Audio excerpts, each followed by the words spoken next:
This is Susan Allen in Boston, Massachusetts, and I'm thrilled that Paula Dean has given us and Kraft have given us this great opportunity for me to share my Philly stuffed zucchini recipe that was really popular with my sons in the 80s when I was trying to get them to try all kinds of new vegetables. So first of all, we're going to start off with 3 ounces of softened room temperature Philadelphia cream cheese. We're going to add a tablespoon of lemon juice, and then a teaspoon packed of lemon zest. And the reason we don't use more lemon juice, we want the flavor of the lemon, but we don't want it to be too liquidy. So we're going to set this aside for later. And next, we're going to show you how to prepare our zucchini for stuffing.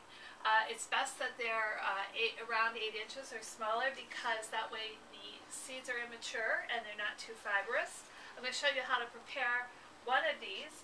You cut the tip off, and then you're going to cut it lengthwise, and then you're going to hollow out the zucchini so that you can fill the stuffing to bake it in.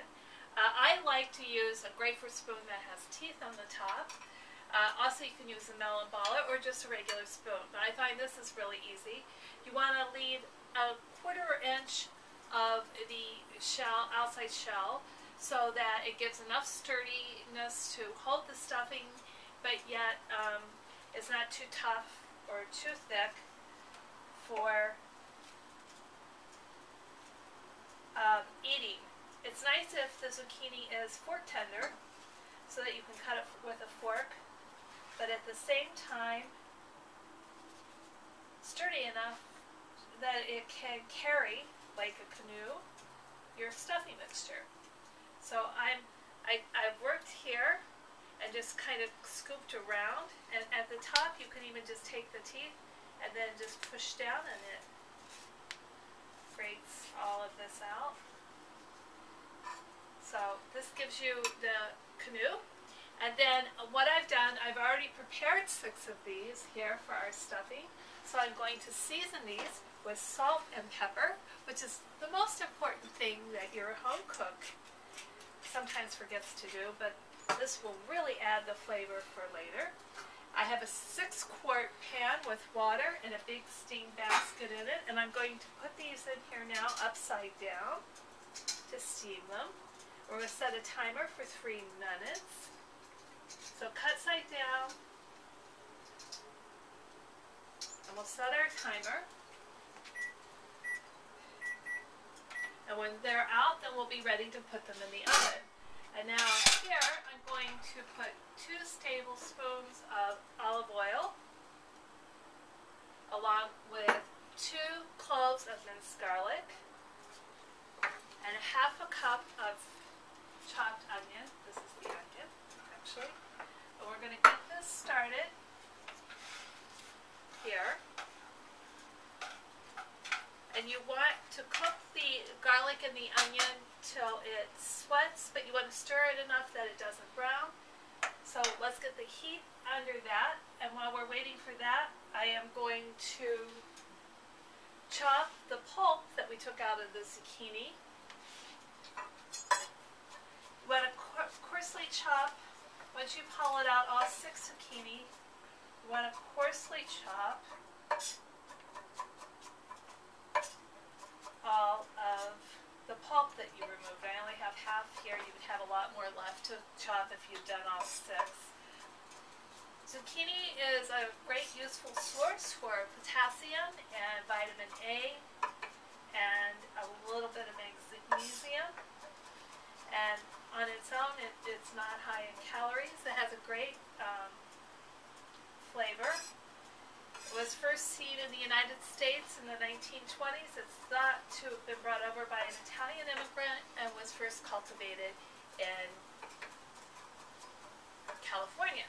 So now that this is getting started, I have the rest of the zucchini from the other 3 squash.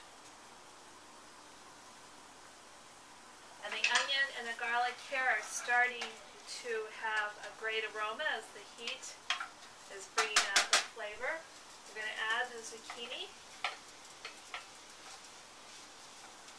And then we're going to season the zucchini with some salt and pepper. I always have my salt box. Then we'll add some pepper. You can hear this as it starts to sizzle.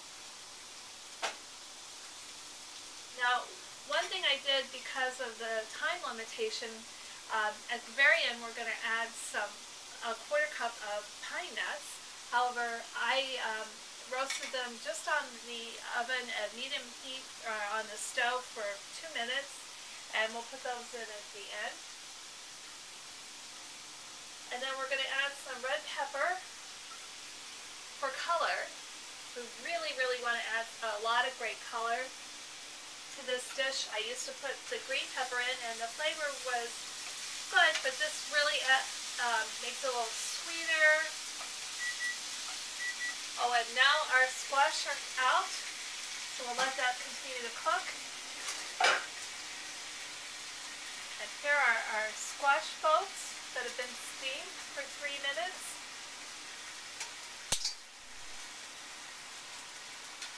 And so they're ready for stuffing.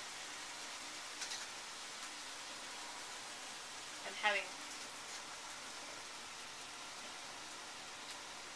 a little hard time keeping a hold of them there. But so these are fork tender. You could probably cut them with a fork, but they're also very firm, as you can tell, for putting the stuffing in.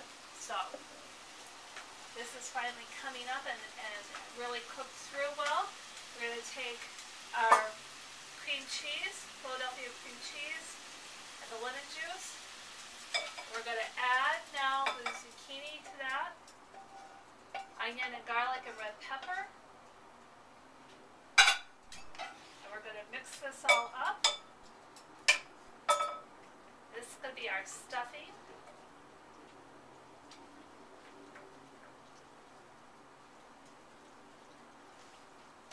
And then we're going to add a half a cup of panko.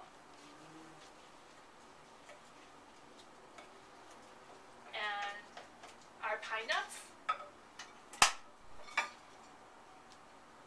And so this is our stuffing. And finally, I need to add 2 tablespoons of chopped basil that I have here. We're going to quickly roll this up, about 4 leaves.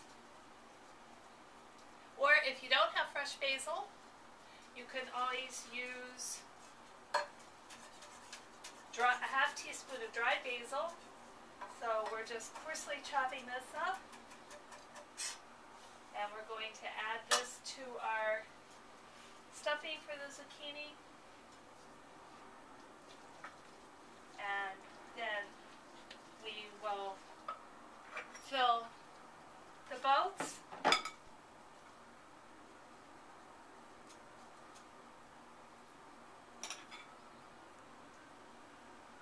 As you can see, this will fill all 6. And then we'll put them on a rimmed baking sheet into the oven at 450 degrees.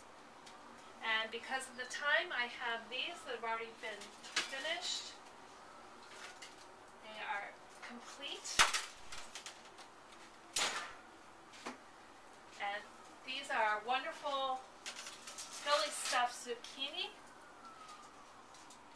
And we can plate these for our guests.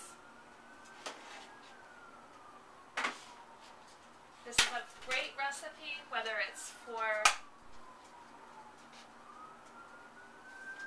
family or company.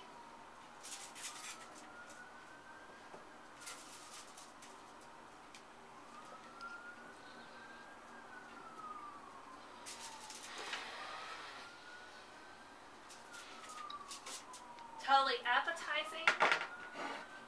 So next time that you're planning a dinner party, consider using our Philly stuffed zucchini. This is Susan Allen